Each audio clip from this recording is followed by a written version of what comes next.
Hi, today I'm for the Samsung Galaxy S23 Plus and I'll show you how to turn on or turn off the wireless power sharing on your device.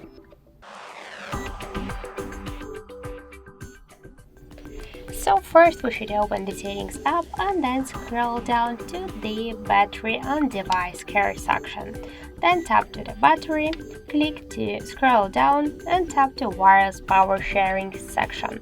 Just to turn on or turn off the wireless power sharing mode, you should use this switcher. Just to turn it on or turn it off, click on the switcher and that's it. Here you can see the tutorial, you can just read and see how you can charge the another devices with your Samsung Galaxy device help.